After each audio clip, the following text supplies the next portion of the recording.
The sound of the gavel echoed like thunder in the polished wooden courtroom. I sat frozen, my eyes fixed on the man who had once been my husband. He leaned back in his chair legs, crossed in arrogance, twirling a pen as if the divorce papers were nothing but a game. The ink had barely dried when he threw me a scornful look, as if I were nothing more than an old object tossed aside. "Good riddance," he whispered just loud enough for me to hear. The words cut colder than any verdict. My chest tightened, not because the marriage had ended, I had cried enough already, but because of the way he looked at me, a victor standing atop the ashes. My hands trembled, but I refused to let a single tear fall. I had promised myself he would never have the satisfaction of seeing me break. The judge cleared his throat, preparing to deliver the ruling. But instead of closing the case, he opened a thick envelope sealed with a familiar silver crest, the seal of my father. The atmosphere in the room shifted instantly. The mocking smile on my husband's lips froze, the color drained from his face. That moment etched itself into my memory light, streaming through a dusty window, the rustle of pages and the name, Richard Carter, spoken aloud, my father's name. The will I had never seen now lay in the judge's hands. My breath came fast, a mix of shock and trembling. My father had been gone nearly 2 years. I thought the only legacy he left were the evenings scented with tobacco smoke in his study, his lessons of honor and strength. But no, he had left behind a secret, a shield, and at the very moment I thought I had lost everything, he pulled me back. But before I tell you what was written in that, let me welcome you into my story. This is not merely the ending of a marriage. This is the beginning of betrayal, of hidden truths, and of a twist my husband nor anyone else in that courtroom ever saw coming. I know right now perhaps you're sitting somewhere in a warm apartment on a crowded train or in a noisy cafe and asking yourself, how could an ordinary woman like me end up in such a dramatic scene inside a courtroom? The answer, my friend, lies in the place we most often misjudge marriage. People say that when you share a life with someone long enough, you'll know them completely. You know how they take their coffee, what they fear, and how they'll react in any situation. But the truth is different. You never truly know the depths of someone's cruelty until they believe they've won. That day, sitting across from the man who had once sworn to love me forever, I realized I no longer recognized him. Not because of the new lines etched on his face nor the perfectly tailored suit, but because of the icy eyes, the arrogant grin, the shameless audacity. This was no longer the husband I had once loved. This was a stranger reveling in my humiliation, and yet instead of breaking me, his cruelty ignited a fire within me. I realized the game wasn't over. He had no idea that my father, Richard Carter, had prepared for me more than childhood memories and family portraits. He had left behind secrets, and those secrets were powerful enough to shatter the glittering facade my husband clung to in an instant. So here is my promise to you. This story isn't simply about divorce. It is a journey from betrayal to justice, from despair to rebirth. Each chapter will draw you deeper into the web of lies I was trapped in, and to the very moment when the tables turned, when my husband lost everything he thought he owned. Before we continue, I want to invite you to walk this road with me. Hit the subscribe button, leave a like, and tell me in the comments, where are you watching from? I truly want to know how far this story reaches. Your support is what gives me the strength to speak truths that were once buried. Tomorrow I'll share the next chapter, a twist even more shocking. But for now, let us return to the beginning, to where what looked like a perfect life first began to crack. If you had met me a few years ago, you would have sworn I was living in a fairy tale. I am Evelyn Carter, the only daughter of a long-standing family in Charleston, a city where every street corner carries the weight of history and tradition. The Carter name opened doors others could only dream of. I had a secure position at a prestigious museum, a charming historic home with a balcony draped in bougainvillea, and by my side a man everyone called perfect. I met Daniel when I was 24. He appeared at a fundraising gala wearing a tailored suit with a composed smile that made trust come easily. He noticed the smallest details, how I tucked my hair when nervous, how I preferred Earl Grey tea over coffee. During those anxious days when my father underwent his first heart surgery, Daniel was a steady shoulder. My father Richard took to him immediately. A man of ambition. Father said someone who can give you stability. But my mother, Clara, was cautious. After family dinners, she would pull me aside in the hallway, her voice laced with unease. He smiles too much whenever money comes up. Be careful, Evelyn.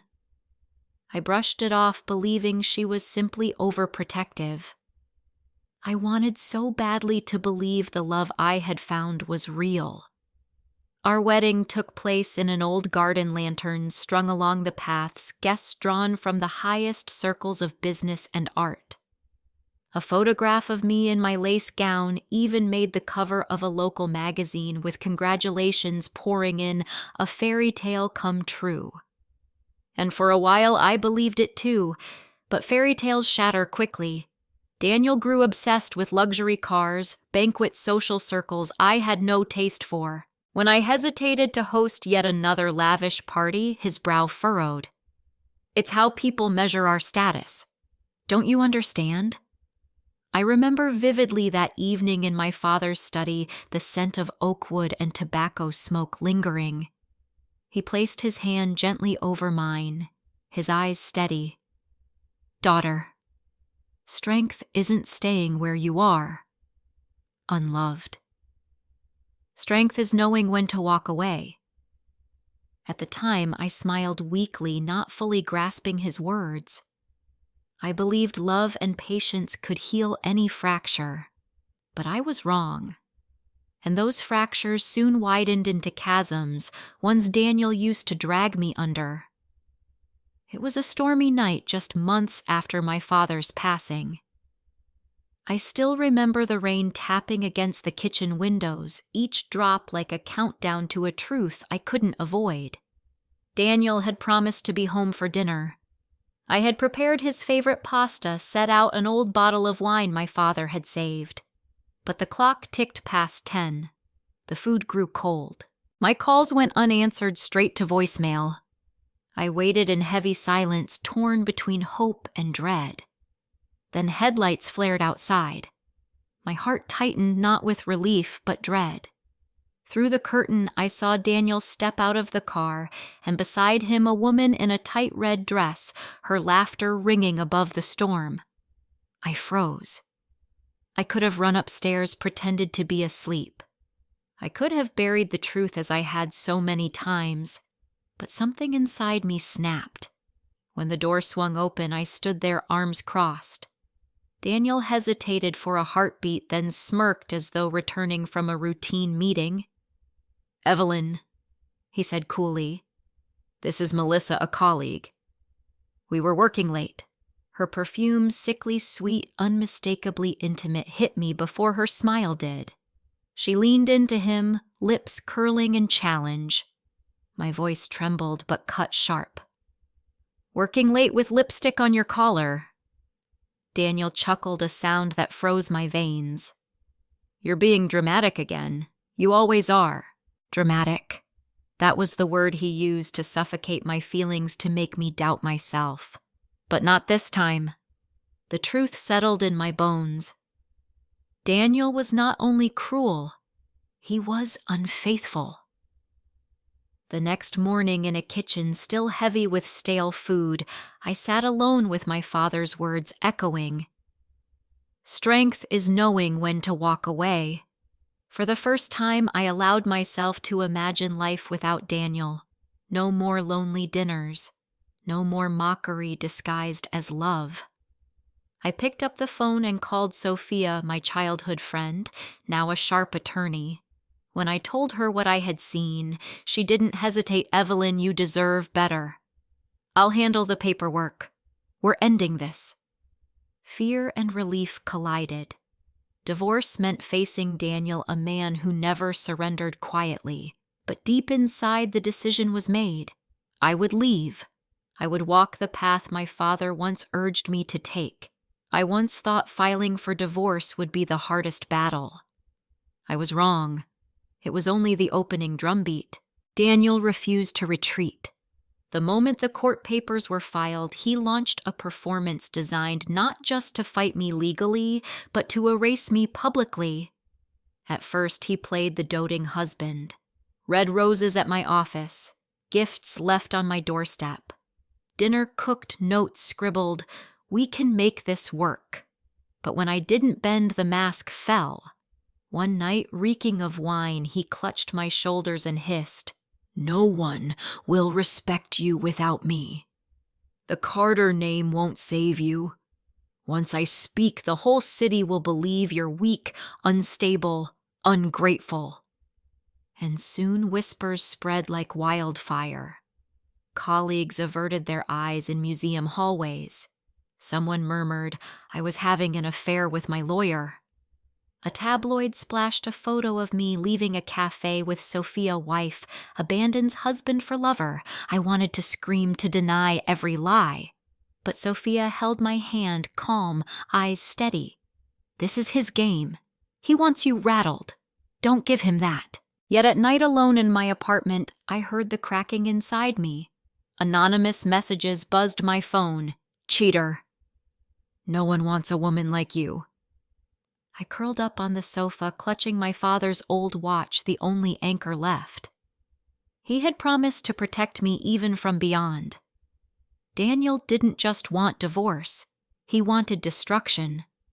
And when an anonymous envelope arrived filled with doctored photos of me and Sophia, something in me collapsed. What more do you want, Daniel? I whispered into the dark. Isn't it enough? But in that silence, my father's voice came like a lifeline. Strength is knowing when to walk away, and I understood this time walking away didn't mean running. It meant preparing to fight back. That night, with Daniel's slanders echoing in my head, I returned to the old family estate, a house I had avoided since father's death. The halls were steeped in shadows, scented with oak and faint tobacco, as though he lingered there still. I entered his study, always locked, always off limits to Daniel. The lamp cast a dim glow over leather-bound shelves, dust thick as memory. My hand traced the dark oak desk, each groove a whisper of the past. As Sophia spread legal files across the table, my eyes caught a narrow gap in the books. Instinct pulled me closer. A worn brown ledger tumbled out, a cloud of dust rising. Hands trembling, I flipped open the cover. My father's handwriting stared back, neat, unwavering. But these weren't casual notes. Page after page, detailed financial transactions, large sums siphoned from family funds routed through hidden accounts. All tied to Daniel. My God, I bet I breathed. Every figure cut like a knife. Father had seen it all. Quietly, he had tracked Daniel's greed, recording it, waiting for the day it would matter. Sophia's eyes gleamed as she skimmed the pages. Evelyn, this is the weapon. Not just to defend you, but to expose him in court. This isn't opinion, it's hard data. Black and white. I hugged the ledger to my chest like a relic. Tears welled not from despair, but from awe. Father had prepared for me in ways I never imagined. That night by the crackling fire, Sophia and I spread the documents out. She built a timeline cross-referencing bank records, fitting each piece into place. The picture emerged clear. Daniel had been siphoning Carter funds, disguising theft as business expenses. The firelight carved Sophia's silhouette onto the wall, unyielding, fierce. He thought you were weak. He never knew what your father left you. This is your moment, Evelyn. No more running. We turn the table now. I lifted my gaze, catching my own reflection in the darkened window, not the trembling woman I once was, but a warrior holding the sword her father had left. The true battle was only beginning. The day came like a storm long foreseen. I rose before dawn, heart pounding, clutching the leather ledger. Sophia awaited at the courthouse gates, her eyes firm. "You're not alone," she said, gripping my hand with steady strength. Inside, the air was thick. Daniel strolled in gray suit, pristine, a smug half-smile playing on his lips. He even winked at me, convinced today would crown him victor once again. But I was no longer the trembling Evelyn he once mocked. The trial began with familiar accusations. His lawyer painted me unstable, delusional, desperate to escape a marriage with fabricated claims. Whispers rippled through the audience, my chest clenched, but Sophia's touch grounded me. "Wait," she murmured. Then the moment came. Sophia rose tall, placing the heavy ledger on the bench with a resonant thud. "Your Honor." Her voice rang clear. "We submit new evidence, the detailed records of the late Richard Carter documenting unauthorized transfers made by Mr. Daniel." The room stilled. The judge flipped page after page, brows tightening. I turned to Daniel, his smile, fractured eyes, darting knuckles pale against the chair's armrest. "Mr. Whitmore." The judge's tone cut sharp. "Do you deny this is your handwriting and signature?" Daniel stammered words, collapsing on his tongue. Murmurs surged: embezzlement, betrayal, fraud against his wife's family. Sophia pressed forward. "This isn't mere accounting. It is a betrayal of the Carter family's trust. With this, we request dismissal of all his claims and recognition of Evelyn Carter as sole rightful heir." The judge nodded gravely. "The evidence is weighty. A final ruling will follow after recess. But let it be clear, your credibility, Mr. Daniel, is destroyed." I stood eyes locked on the man who had tried to ruin me. "You were wrong, Daniel," I said steadily. "I am nothing with you. I am everything without you." The courtroom fell silent. The gavel struck bang, closing the morning session. But the verdict had already been written. He had lost. That afternoon, sunlight spilled through the courthouse windows, painting golden lines across the floor. Daniel slumped, tie loosened, sweat beading his temples. His lawyer whispered frantically, but he brushed her off, rage and fear mingling in his bloodshot eyes. The judge returned, voice forged in steel. "After reviewing the evidence, this court dismisses all claims made by Mr. Daniel Whitmore. Mrs. Evelyn Carter is affirmed as the sole legal owner of the Carter estate and trust. Furthermore, Mr. Whitmore's fraudulent conduct will be referred for criminal investigation." A stunned silence, then gasps. I drew a deep breath, heart pounding. Daniel jolted up, shouting, "No, you'll regret this. She's nothing without me." I rose calm and unshaken. "No, Daniel. The only one condemned to regret now is you. I at last have found myself again." The gavel's final bang sealed the case. To me, it was music, an ending note to years of pain. Outside, autumn winds swept past, crisp and clean. Reporters swarmed. "How does it feel to win?" they asked. I met their eyes, voice firm. "The truth always wins. My father taught me that, and today proved him right." In the days that followed, everything shifted. News of Daniel's crimes filled headlines. Associates severed ties. Friends vanished. His empire collapsed into ashes. He had wanted to strip me of honor, but it was his own name that crumbled. As for me, I returned to the Carter Foundation, my father's legacy. The board members who once sought my removal now bowed in apology. I held no grudge, but I rebuilt. I redirected the foundation to champion women scarred by betrayal, silenced by injustice. One evening, I stood once more in my father's study. The ledger rested on the shelf, firelight flickering like his eyes watching over me. I whispered, "I did it, Father. I kept our name." For the first time in years, peace filled me. This was no longer the story of a woman broken. This was the story of a woman who rose, reclaimed her voice, her dignity, her future. 6 months after that historic trial, my life was transformed. No more sleepless nights fearing Daniel's next strike. No more suspicious stares. Instead, mornings opened with jasmine-scented air drifting into my window. Freedom has a scent, and it smells like new beginnings. The Carter Foundation thrived anew.